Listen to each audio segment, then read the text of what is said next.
Hello and welcome. Thanks to this man, the dream of owning your own bus, converting it to a mobile home and travelling around Europe with all your friends is still as popular today as it was 60 years ago. But what of the reality versus the fantasy? Well, they are always completely different, as is always the case. And while I can honestly say I have never travelled around Europe in a bus with Eunice Stubbs or Melvin Hayes, I have spent some time living on buses over the years.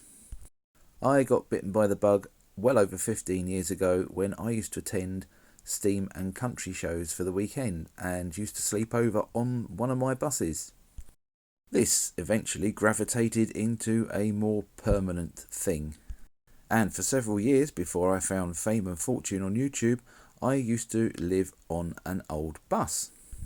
At the time, I did a video on the pros and cons of living in my old welfare bus, and I will put a link to that original video in the description to this video.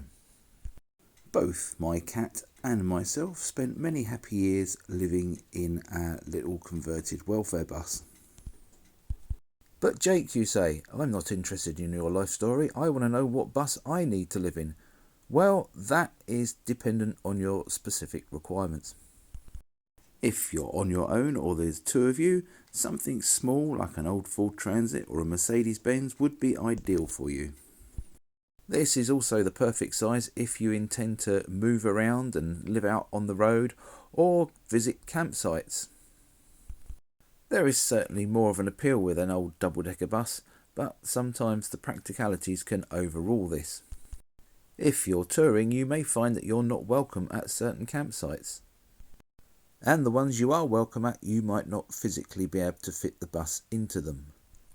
If you do use a minibus as a conversion, they are normally pretty cheap to run and get spare parts for, as I said in my previous video about bus preservation. They can also be parked on a driveway or at the side of the road without too much hassle. Being van-based, most garages are able to work on them without specialist equipment, which is something worth remembering if anything does go wrong. The downside is minibuses tend to rust. But if you're looking for something to tour in, either on your own or with a friend, minibuses are probably one of the best things to look at. You will need to check the weight of your minibus though, as most car licenses only let you get up to 3.5 tons. I did do a previous video about driving license categories, and again I will put a link to that in the description. Anything over this, which your minibus more than likely will be, and you'll be looking at a category C license. While we're talking about smaller vehicles, it might be worth considering an ambulance for your conversion. Ambulances tend to come with all the things that you need for a mobile home conversion: hot and cold running water, an inverter and auxiliary heating. They're normally quite well insulated as well. The downside is that most ambulance services tend only to get rid of ambulances when something seriously goes wrong with them. So you might have all those goodies, but they might not necessarily work. Plus, you never really know what's gone on in the back of your ambulance, do you? You wouldn't want to live in a haunted motorhome. Moving on to midi-sized buses. These tend to be under 10 metres long, but bigger than minibuses. Older ones like this Bristol LH will have a manual gearbox and no power steering. They do have a slightly more spacious interior. This particular bus has an underfloor engine, which makes the floor that much higher and restricts headroom. Low floor midi buses don't have this problem. So you might be worth buying an old low floor Dennis Dart bus. A previous company I worked for used to run several of these 30-seat MIDI coaches, and when they were sold they were always popular for being converted into mobile homes. The great thing about converting a coach like this is that you've got underfloor space, you've got boot space which can accommodate your water tanks, electricity supply and gas bottles. Moving on to full-size single-deckers. In the United States, this is the main sort of conversion you will see: ex-yellow school buses and former Greyhound coaches. They are very popular over there and they will pop up on eBay in America quite often. In this country, if you're looking at a bus, you'd probably be best off with something low floor like this Dennis Dart. The low floor space will give you a very good headroom inside with the engine at the rear, which will allow you to put a sleeping berth in. As I briefly mentioned before, it's worth remembering where the position of your engine is, as this will affect the headroom that you will have inside your bus. If you have an underfloor engine, you will also need to remember to leave space in your conversion to access it through the floor traps. In my opinion, a coach would probably be your best bet for a single deck conversion. They have lots of underfloor space, as I mentioned before, which is great for putting everything in there, including bikes and things like that. And the more recent vehicles from the late 1980s onwards tend to come with things like double glazing, water tanks, inverters and auxiliary heating. Older coaches tend to be more basic. They have single glazed windows and normally a boot at the rear or quite small luggage compartment underneath. As with any older vehicles, spare parts will start to become more of a problem though. Now moving on to the bit that you've all been waiting for, double-decker buses. Although there are some really nice conversions around on double-decker buses and ones that are actually mobile, my personal opinion is that they are only really suitable for use if you're going to site them or park them up long term somewhere. They're also pretty good if you want a weekend away at a festival or something like that too. It might look like you've got lots of room on a double decker once you start taking the seats out, but once you start taking into account things like storage and bathrooms and kitchens and things like that, the space soon starts to disappear.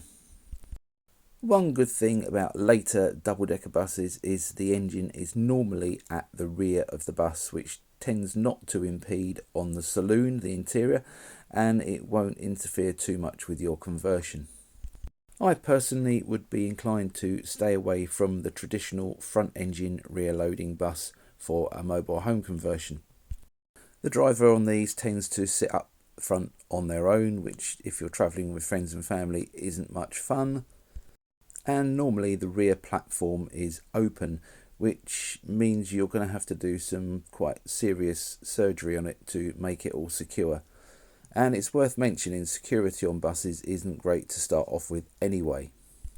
So here's some other things about living on an old bus that you might need to consider before you actually take the plunge. You will be living in basically what is a metal box. In the summertime you will sweat. In the wintertime you will freeze. And it doesn't matter how good your heating and ventilation system is, that is going to happen. The majority of your heat loss will be through your windows. This is why van conversions tend to be more popular than bus conversions. They don't have the windows, they can be insulated more fully, and they tend to stay warmer. And they also give you privacy as well. Something that if you're living on a double-decker bus, you tend not to get too much of. Talking of privacy, whatever happens inside the bus, people on the outside of the bus tend to know about it. I'm not going to go any further than that, but just trust me on that one. You will get lots of problems with condensation from cooking and breathing and things like that. Unless you intend to couple your conversion up to fixed drainage on a site, you will have to get used to emptying your chemical toilet and your black water waste tank as well. Buses over 40 years old may be classed as an historic vehicle, which means that they will become MOT and road tax exempt. I'm going to say what I said quite a lot already in this video. I've done a video on that already, and I will post the link to that in the description for this video. How many times can I say the word video in a sentence? And breathe. Whew. Now, I mention this because if you intend to buy a bus that is already registered as a historic vehicle, or you want to turn your bus into a historic vehicle, you may find if you start ripping out the seats and removing windows and replacing them with panels and things like that, that it comes under the substantial changes and it is no longer allowed to be a historic vehicle. Vintage buses can also be quite slow and cumbersome to drive. The vintage bus of your choice could have very heavy brakes, accelerator and clutch, and no power steering, coupled to a crash gearbox, which means you will have to double declutch when you change gear. In comparison, modern buses are an absolute joy to drive. They have very light power steering, nice smooth automatic gearboxes, and as well they tend to be a lot more better insulated than the older vehicles as well. You will need to check your driving licence to make sure that you've got the right category to drive. Again, I will put a link to that in the description. If you feel that an old bus isn't necessarily for you, you could always try looking at a former mobile library. They do pop up for sale every so often, and they tend to be quite well insulated and have auxiliary heating in them. Thank you for watching this video. If you felt that the advice given was homely, please hit the like button, share this video amongst your unsuspecting friends and family. And don't forget to subscribe to my channel. Subscribing helps this channel grow and gives me the encouragement and the kick up the bottom to do more videos like this. I'm now offering a range of paid subscriptions, which I will give you more details about later, but they all come with their own special perks. As I said, more later.